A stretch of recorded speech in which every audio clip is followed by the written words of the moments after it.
अफीम, गांजा, drugs, opium, Poppy. आप सोच रहे होंगे कि मैं इतना गला फाड़ फाड़ के इन सब इल्लीगल चीज़ों का जिक्र क्यों कर रही हूँ। तो भाई साहब ऐसा है कि अभी सिर्फ मैं नहीं, पूरी दुनिया इस बारे में जिक्र कर रही है। और क्यों कर रही है? क्योंकि ताज़ा हुआ यह है कि अडानी पोर्ट पर 3000 किलो का अफीम बरामद हुआ है। जी हाँ, 3000 किलो। अब इसकी कीमत जानेंगे आप? जांच एजेंसियों के अनुसार इसकी कीमत आकी जा रही है 9000 करोड़ से 21000 करोड़ के बीच। अब सवाल ये उठता है कि इतना सारा अफीम आया कहां से, और अगर आया तो आया कैसे? खैर, जांच एजेंसियों को अपना काम करने देते हैं। आप ये जानिए कि दुनिया का सबसे बड़ा अफीम उत्पादक देश कौन है? बता सकते हैं आप? अफगानिस्तान। अरे भैया, हमारी वीडियो है, मुझे बताने दो। जी हाँ, वैसे सही जवाब अफगानिस्तान। अब इस अफगानिस्तान के अफीम राजा बनने के पीछे सबसे ज्यादा फायदा किसको है? The one and only Taliban. और अगर आप आंकड़े सुनेंगे ना तो भाई साहब माथा ही घूम जाएगा। आंकड़े ये कहते हैं कि दुनिया का 80 से 90% हीरोइन सप्लाई अफगानिस्तान से होता है। और हालात ऐसे हैं कि अफगानिस्तान की जीडीपी के 10% से ज्यादा ड्रग्स कारोबार का मूल्य है। तो स्थिति बहुत गंभीर है। अब आप ये जानिए कि इसके ताज़ा हालात क्या है। और अगर ताज़ा हालात जाने हैं तो हमें पहले थोड़ा सा हिस्ट्री में जाना पड़ेगा। और हिस्ट्री में जाने से पहले आप ये जानिए कि ये पूरा ड्रग्स कारोबार एम्प्लॉयमेंट भी जनरेट कर रहा है। और एम्प्लॉयमेंट कितना? तकरीबन 5 लाख लोगों का। तो आप थोड़ा हिस्ट्री जानते हैं। तो भैया बात शुरू होती है 2001 के वॉर ऑफ टेरर में। अब इस वॉर ऑफ टेरर में यूएस, यूके और अफगान की सरकारों ने 20 नारकोटिक्स एजेंसीज को काम पे लगाया। क्या करने के लिए? अफीम की प्रोसेसिंग, फार्मिंग और कल्टीवेशन को बैन करने के लिए या रोकने के लिए। लेकिन इसका नतीजा क्या था? फिर उल्टा निकला।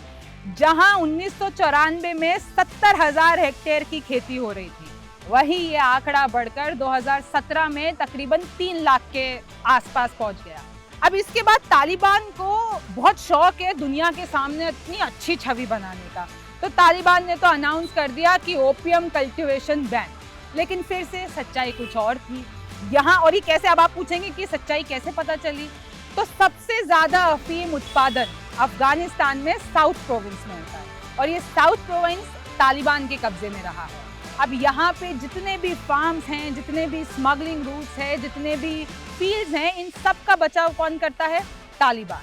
अब नॉर्थ में खेती कम क्यों हो गई? नॉर्थ में खेती इसलिए कम हुई क्योंकि सेंट्रल एशिया और रशिया ने सिंथेटिक ड्रग्स अपनाना शुरू कर दिए। सिंथेटिक ड्रग्स एलएसडी टाइप, जानते ही होंगे।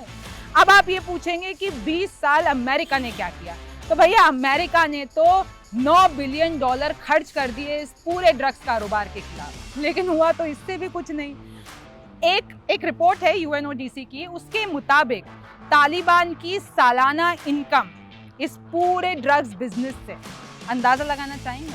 मत लगाइए, नहीं लगाना। अंदाजन 100 मिलियन से लेकर $400 मिलियन के बीच है। अगर इसको हम इंडियन रुपीस में कैलकुलेट करना चाहें तो बहुत बड़ा अमाउंट है। इतना तो आप खुद ही गूगल कर लीजिएगा।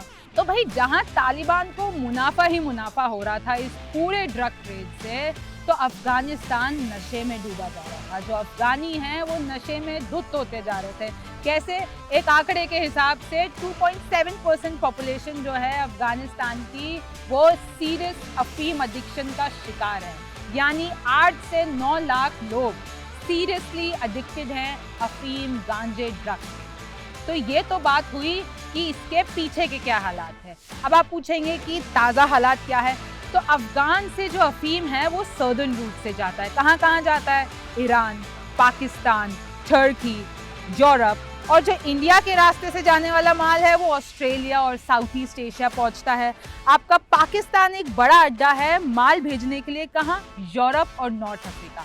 अच्छा, पाकिस्तान और आईएसआई की मदद के बिना अफगानिस्तान से माल ईरान पोर्ट पर पहुंचाना संभव नहीं है। इसमें भी पाकिस्तान अपना मुनाफा कि भैया हम थोड़ी सी मदद कर देंगे इनकी, तो मुनाफा ये हमें आधे दे देंगे। और उसके बाद भारत की तो युवा पीढ़ी कमज़ोर हो ही जानी है अफीम गांजे के चरस नशे करके। तो इसमें पाकिस्तान के चाले हैं, एक तीर से 2-3 निशाने। लेकिन गाइस, नो ड्रग्स। आपको ये मकसद कायम नहीं होने देना है। एनीवे, अब हम बात करते हैं तालिबान के स्पोक्स पर्सन ज़ाबिहुल्लाह मुजाहिद का ये बयान आया कि हम अपने देशवासियों, अपनी औरतों और अपने इंटरनेशनल समुदाय को आश्वस्त करते हैं कि हमारे देश में नारकोटिक्स प्रोड्यूस नहीं होगा। Yes, okay ma'am, we do believe you. क्योंकि जब से तालिबान शासन आया है ना वापस से अफगानिस्तान में, 100 करोड़ रुपए तक का माल अकेले भारत में आ चुका है। और पकड़ा कितना गया अभी तक? सिर्फ 20 करोड़ का माल। ठीक है, उसके बाद अभी 2 महीने पहले दिल्ली एनसीआर में 2 फैक्ट्रियां पकड़ी गई हैं। तो ताज़ा स्थिति बहुत खराब है। और तालिबान पर किसी भी मामले में वैसे विश्वास करना तो कौन ही होगा जो विश्वास करेगा। लेकिन अब सबकी जो नज़रें हैं वो इस पूरे ड्रग ट्रेड पर, अफगानिस्तान पर, पाकिस्तान पर, तालिबान पर टिकी हुई है कि अब आगे होगा क्या। अच्छा, अब एक आखिरी सवाल आता है दिमाग में कि अफगान इतनी ओपियम कल्टीवेशन करता क्यों है? तो इसकी 3 वजह है। सबसे पहले तो इसकी खेती में कम पानी लगता है। दूसरी वजह यह है कि इसमें इसकी फसल को ज़्यादा देखभाल की ज़रूरत नहीं पड़ती है। और तीसरी वजह यह है मुनाफा कमाल का। अच्छा, तो अब पूरी दुनिया की नज़रें तालिबान, अफगानिस्तान, पाकिस्तान ड्रग्स कारोबार पे टिकी हुई है और कैसे इतना सारा माल अफगानिस्तान से इधर उधर स्मगल हो रहा है। तो अब आगे देखना है कि और क्या होता है, क्योंकि मेरे ख्याल से तो अभी सिर्फ शुरुआत ही है। And guys, no drugs, okay, again no drugs. इसी के साथ मैं रिमझिम जेठानी लौटूंगी फिर किसी नई खबर के साथ। तब तक के लिए कीप वॉचिंग एबीपी न्यूज़।